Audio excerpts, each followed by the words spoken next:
మిమ్మల్ని దగా చేసిపోయిన వాళ్ళకి నాకన్నా 3 ఓట్లు ఎక్కువ వచ్చినాయి. నీకు సహాయం చేయాలని కష్టపడ్డ వాడికి నాకు 3 ఓట్లు తక్కువ వచ్చినాయి.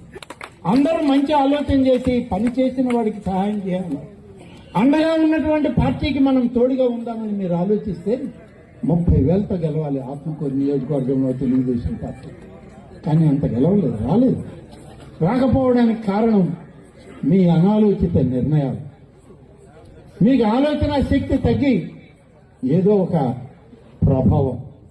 ఏం ప్రభావం?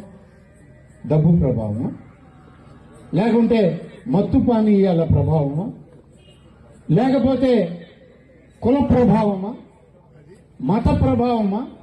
ఏ ప్రభావం పనిచేసింది ఈ ఊర్లో? ఆలోచించేయండి. కానీ కుల ప్రభావం అంటేనా? నాకు పోటీ నిలబడ్డ ఆయన రెడ్డి, నేను రెడ్డి గారిని కాదా అయ్యా? నేను రెడ్డిని కాదా?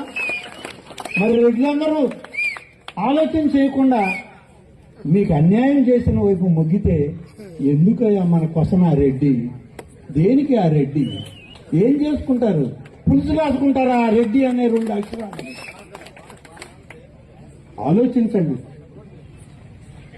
ఇవాళ నేను బాధపడాలి, ఆ పదం చెప్పడానికి నేను బాధపడాలి. ఒక రెడ్డిని అయ్యండి ఇంకొక 2 అక్షరాల రెడ్డి అని చెప్పడానికే బాధపడుతున్నా. కానీ ఓటు వేయడానికి మీకు ఎందుకు బాధ కలగడం లేదని అడుగుతున్నా. మీకు అన్యాయం చేసి మిమ్మల్ని దగా చేసి దోచుకున్నటువంటి రెడ్డి గారులకు మీరు ఓటేస్తే ఇక ఈ పార్టీలు ఎందుకు, ఈ రాజకీయాలు ఎందుకు, మీకు సేవ చేయడం ఎందుకు? మేము ఇన్ని పథకాలను మేము ఇక్కడ అమలు చేయడం ఎందుకు? దయచేసి చెప్పండి. మీ గ్రామంలో ఆలోచించాలి మీరు. ఈ గ్రామంలో ఎందుకు ఇంత గట్టిగా మాట్లాడుతున్నానంటే నన్నే ప్రశ్నించారు కాబట్టి ఈ ప్రస్తావన తెచ్చాను ఈ గ్రామంలో. వేరే గ్రామాల్లో ఇంతవరకు నేను అనేక సమావేశాల్లో గడిచిన 1.5 సంవత్సరంగా మాట్లాడుతూనే ఉన్నాను, చేస్తూనే ఉన్నాను. ఎక్కడా మాట్లాడలే. కుల ప్రస్తావన తేలా, మత ప్రస్తావన తేలా, ఎన్నికల్లో ఏది జరిగింది ఏం జరిగింది అనేది కూడా నేను ఎక్కడ ఓట్లు తక్కువ ఎక్కువ కూడా మాట్లాడను.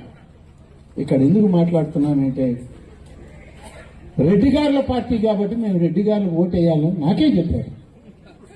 ఇప్పుడు మేము ఎవరికి ఇవ్వాలి పెన్షన్లు? రెడ్డి గారులకి ఇవ్వద్దా?